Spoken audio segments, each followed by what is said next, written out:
On Sunday, Detective William arrives at a crime scene and meets Detective David, a recent transfer. The victim is a man who's been shot, and neighbors report hearing him argue with his wife for 2 hours beforehand. The police quickly assume it's a crime of passion. As they leave, William, who's only days away from retirement, questions why David fought so hard to join such a dead-end unit. David simply says he wants to do some good, and William reminds him that for the next 7 days, he's still the one in charge. The next morning, Monday, David wakes up beside his wife, Tracy, who groans in annoyance as the phone rings. He's called out to another case and meets William again at the scene. When David foolishly wonders aloud if the victim is really dead, the responding officer snaps at him, and William scolds David for being condescending. Inside, the detectives find cockroaches covering the floor and a grotesque sight at the table. The victim's face buried in a plate of spaghetti, his hands and feet tied, a bucket full of vomit beneath him. David's careless comments irritate William, who sends him out to question neighbors. Later in the car, David complains that he's already proven himself as a homicide detective and shouldn't be treated like a rookie. At the morgue, 4 people are needed to lift the victim's enormous body onto the table. The doctor explains that the man was forced to eat until his stomach ruptured internally. There are bruises on the back of his head, possibly from a gun pressed against it. William reports to the captain, explaining that after 12 hours of eating, the killer delivered a final kick that caused the man's insides to burst. It's too deliberate to be random. The murderer is making a statement, perhaps even starting a series. William asks to be reassigned, not wanting his last case to be a madman's message, and warns that this is too much for David to handle. Offended, David argues back, but the captain refuses to reassign William and instead puts David on another case. Tuesday brings a new murder. A defense attorney is found dead, the word greed written in blood across the carpet. Blood was also used to draw glasses on a photo of a woman. As the district attorney calms the press, David studies the scene. Meanwhile, the captain shows William a jar containing small plastic pieces pulled from the previous victim's stomach. They'd been forced down his throat. Returning to the gluttony scene, William opens the refrigerator and notices strange holes in the floor.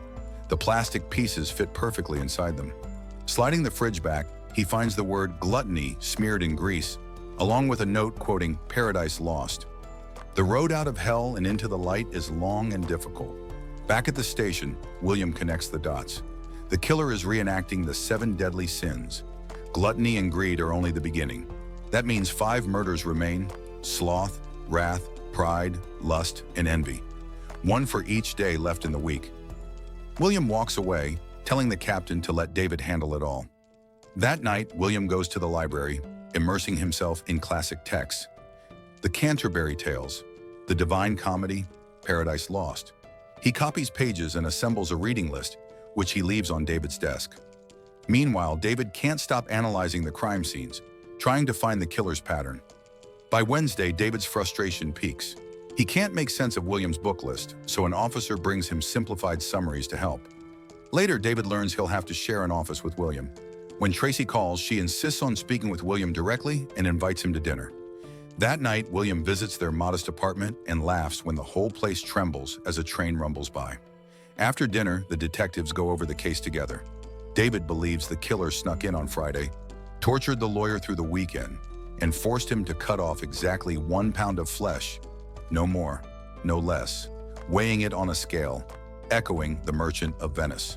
The man bled out from a stomach wound. William wonders aloud if their killer is trying to preach.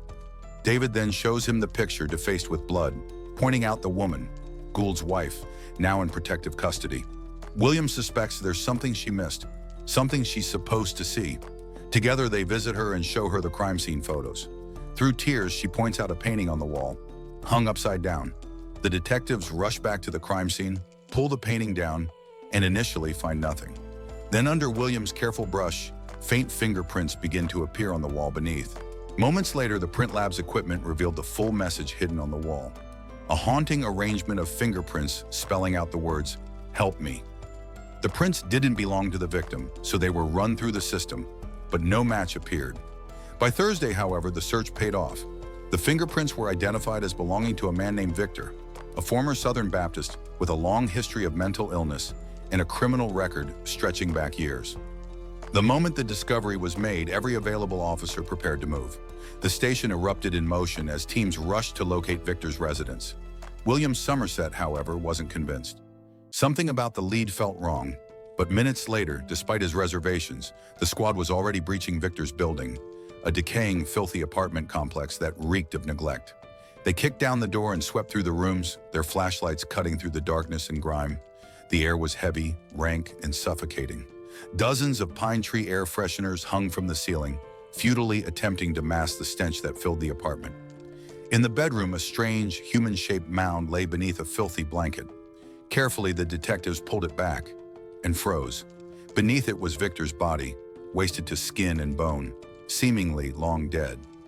Above the bed, scrawled on the wall in thick, decayed letters, was a single word: SLOTH.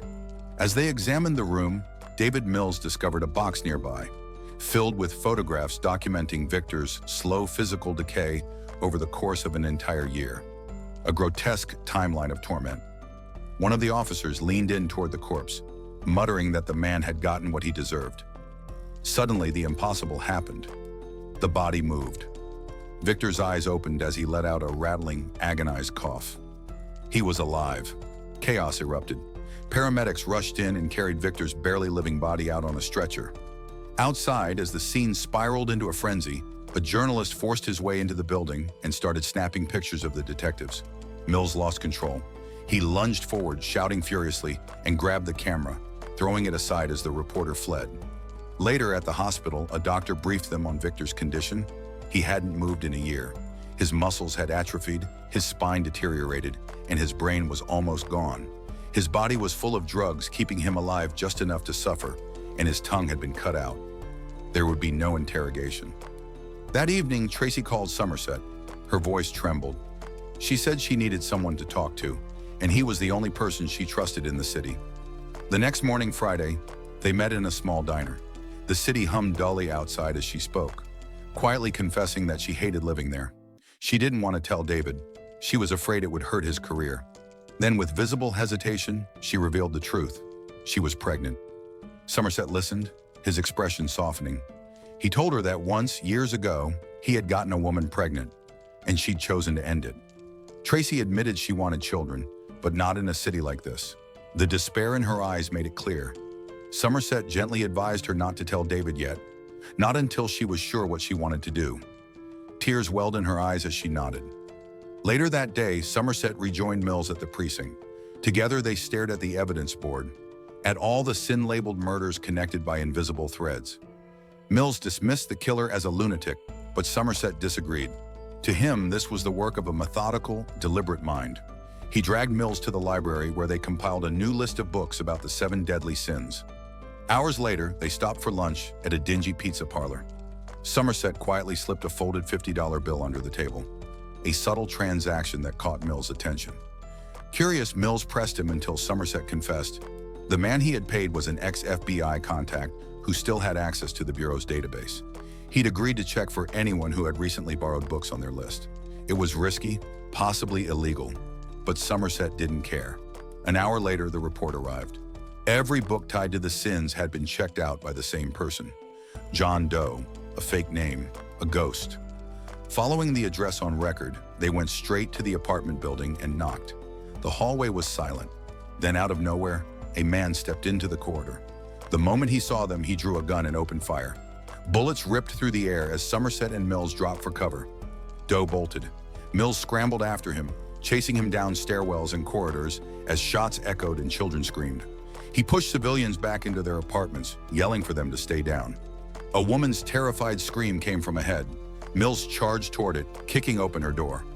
But John Doe was gone. The window was shattered. Mills rushed over just as a bullet tore through the glass. Doe was firing from an alley below. Fueled by rage, Mills climbed out the window and gave chase across the rooftops. Doe, injured and bleeding, left a trail behind him, slipping through an abandoned building. Mills followed, smashing a window to get inside.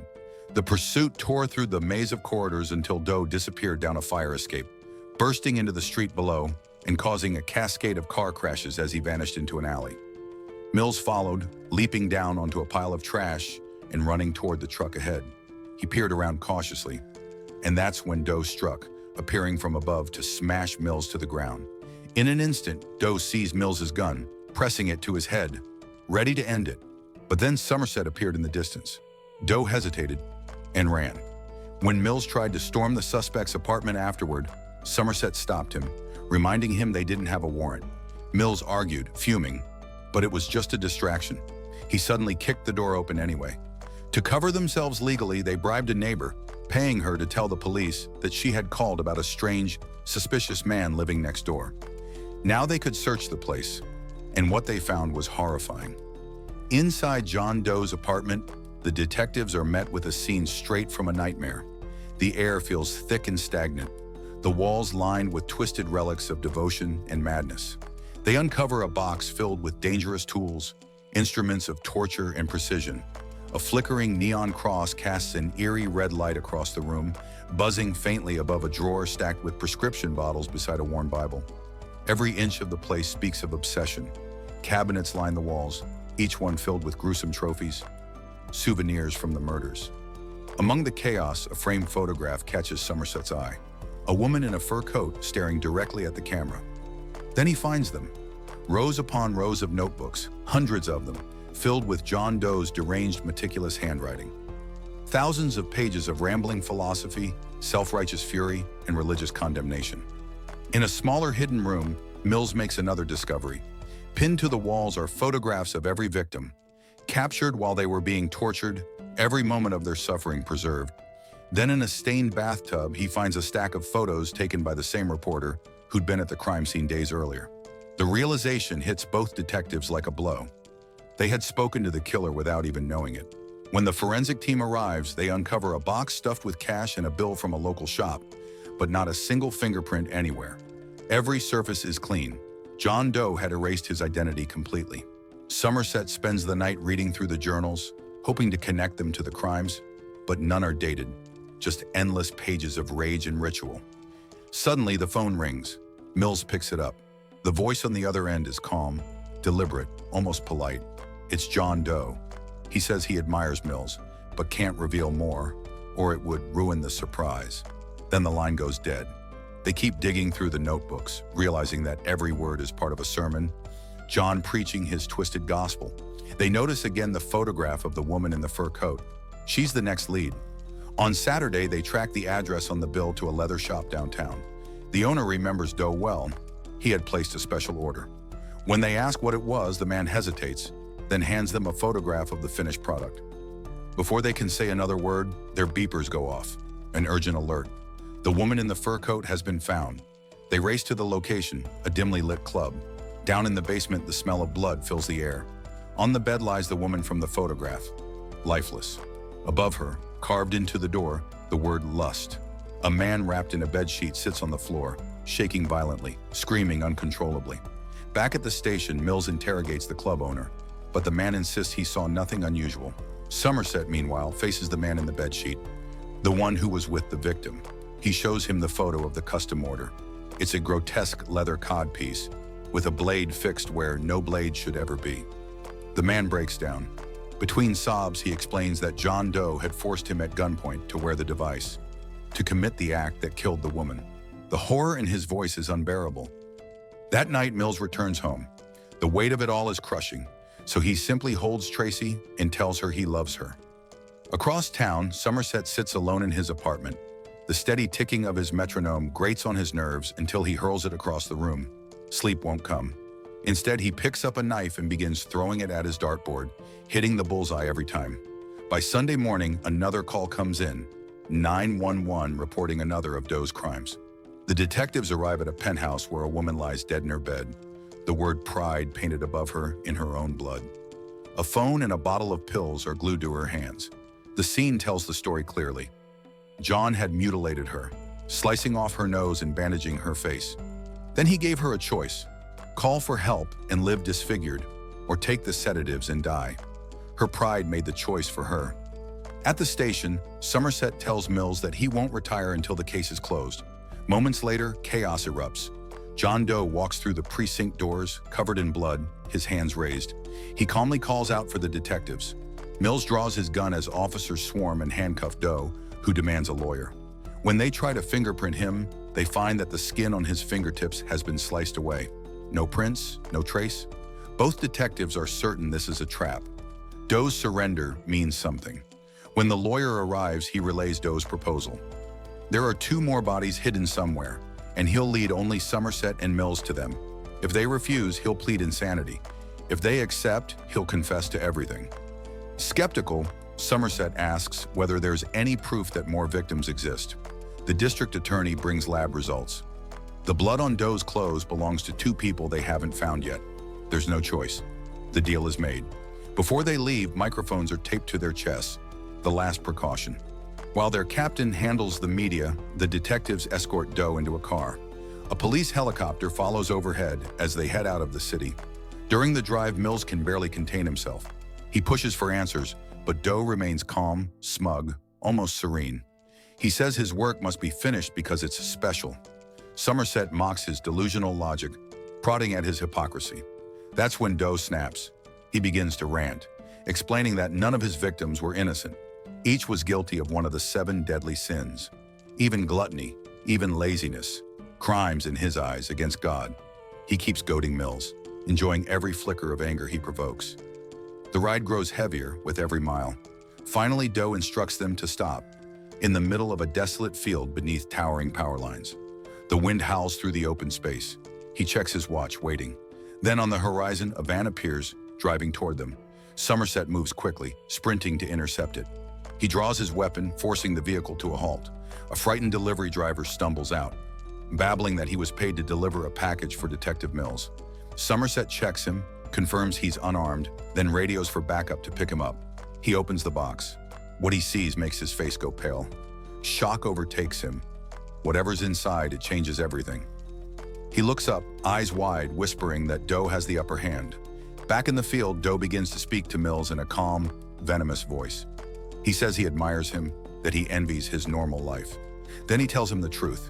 He visited Tracy, he killed her, he took her head, and that's what's in the box. Doe's sin is envy, and now he tells Mills he must complete the cycle. Mills must become wrath. Somerset rushes back, begging David to stay calm, but the silence, the horror in Somerset's eyes confirms it. Mills already knows. Doe won't stop taunting him. He whispers that Tracy was pregnant. Somerset lashes out, slapping him, but it's too late. Mills snaps.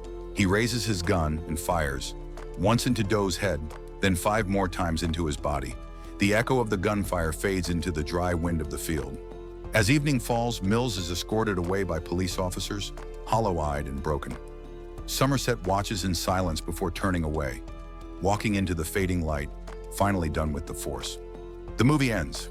If you enjoyed this recap of 7, don't forget to like the video, subscribe, and turn on the notification bell to catch all our upcoming movie summaries. See you soon.